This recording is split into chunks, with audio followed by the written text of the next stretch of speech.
Yo, what's up guys? Welcome back to another video. In this video, I'm going to be explaining another one of my quotes here. Every question must have an answer or else the question would not have come to exist in the first place. So, if I had to have a philosophy for myself, it would be this quote, simply for the reason that it constitutes or relates to the simple law of balance in the universe and balance in all things. And if there's not balance, then something's wrong. So let me kind of explain what I mean by all this. So if you ask a question, the thought process of developing or forming a question in of itself exists. And also the question when it comes out of your mouth also exists. So if a question can be asked about anything, that must mean there's an answer, because that's what balance is. There's an answer to every question, and there's a question for every answer. If the question does not exist, or the answer doesn't exist, then it's either an anomaly or it's not a question in the first place. If there's not an answer to a question, it's not a question. It's either something that doesn't exist, it's flawed, or it's an anomaly we don't know about, etc. And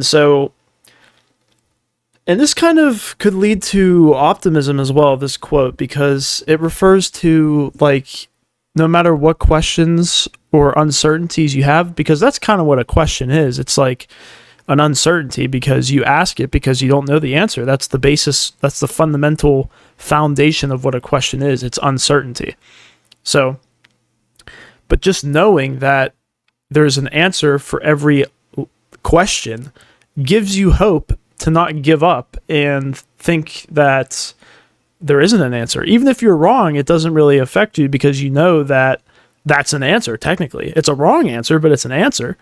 So you seek to, over time, once you realize this, you just constantly seek the correct answer over time, and you tend to ask more questions too. I feel like if you can think about something, like anything,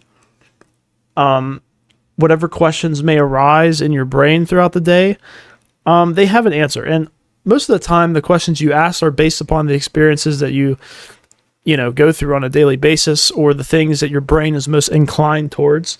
I know that's kind of a broad example, but let's say, for example, you really like computer science. You're naturally, if your brain is attuned towards that, or, naturally that way, I guess, it's going to ask a lot of questions about computer science, about coding, about algorithms, about possibly data sets, I don't know, Java, JavaScript, C#, C++, C, all kinds of different stuff. It's going to constantly ask questions like, okay, what happens if I code this? How is it going to apply to real life? Can this relate to robotics? Can this relate to perhaps better technology? Could I come up with a different way to solve it, or whatever, etc. But your brain is going to be naturally attuned towards asking questions based on what you're interested in, or what you're currently experiencing in your day-to-day life, or what you value as important currently. And this is often represented towards goals as well, because if people have goals, they're going to think about and ask about different ways of perhaps how could they get there more effectively and efficiently, or how could they possibly be better in their systematic approach to achieving that goal. And you often see with people who are aimless, or kind of don't know where they're going, they're goalless. Essentially, they don't really have a lot of questions. They're not really thinking about a lot of anything. They're just lost. And I feel like there's a common misconception that the person who asks a lot of questions is the most confused and lost. But the truth is, the person who doesn't ask any questions is the one that's truly lost. And I feel like we really need to be aware of this, because in reality, the person who's asking all the questions is the one that's trying to find the answer, trying to reach the goal, trying to reach the finish line, trying to go somewhere. Who knows where they're going? Possibly they don't even know where they're going. I don't know where I'm going half the time when I ask a question. I don't even know where the question comes from. But at least they're going somewhere, right? At least the question is existing for the purpose of having an answer. At least they're going somewhere. The person who doesn't ask any questions at all, or doesn't really have any thoughts towards anything, they're not going anywhere. They're lost and aimless because they're not aiming anywhere. How are you going to hit a target when there's no target to aim at? You know what I mean? And so having questions to ask on a daily basis all the time, if you're just thinking about something, you're like, oh, I wonder if this is the case, or if, this could happen. And then perhaps Google it. I Google stuff. I've been Googling stuff all the time since I was a little kid, just because I'm curious about stuff. I just want to know how things work, or if this exists. Have other people thought about this? Like, what if I did this instead of that? What is a black hole? What's an event horizon? What's dark matter? What would consider being like a stabilized existence versus an unstabilized existence. Like, concept of balance just fascinates me, and I think there has to be balance in all things, or else it just doesn't work. It's just too one-sided, and humans know naturally if something's too one-sided, then it's not right. And that goes for a lot of different things. But yeah, that's pretty much all I had to say about this one. This one's relatively not too hard, but it can help a lot of people, I feel like, because you don't just ask a question and there not be an answer. That's not really, I mean, it's possible, sure, and that's why we have the field of research and people actively working hard in labs, in methodology and experimentation every day at multiple universities across the world, and facilities, and hospitals, and so many faculty across the entire world, so many scientists looking for answers, and guess what? They're often the ones that have the most questions. So guess what they end up doing? Trying to find the answers.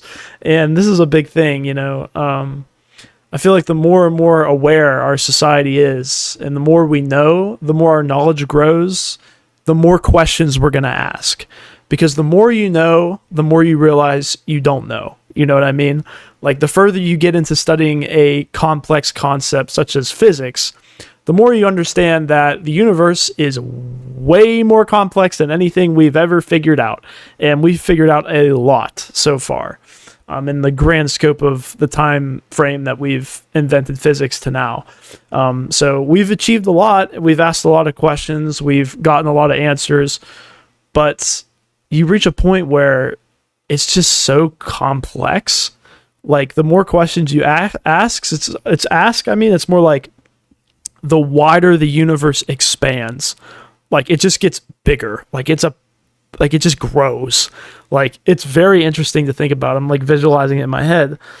The more answers you get to your questions, the more questions you have about those answers. And the more answers you have about those questions, about those answers, right, to those. And it's like an endless cycle of constantly asking questions. And then you often, wonder if, is there ever an end, And if there is an end, then what at that point? Like, what do you do then? If there's just no more questions to ask, obviously this is never going to be the case. Now, this can go into the topic of omnipresence and omniscience and like all-knowing things. And to me, that's just a fantasy. Like, I don't think that's ever going to happen. The only person that's omniscient, omnipotent is God, simply because God is a thing that created existence. So it knows every square inch, every corner, every question, it knows the answer. But humans, I think it's very good for humans to ask questions because it leads to growth, development, knowledge, understanding, perseverance, awareness, and we can end up growing into a much bigger, much useful social species. Our civilization is just going to grow. And yeah, that's pretty much that. I want to keep all my videos under 10 minutes. So, yeah, hopefully you guys enjoy the video. I would say more about this, but I feel like I'm going to ramble on. So, yeah, we'll see you guys in the next video. Take care and peace out.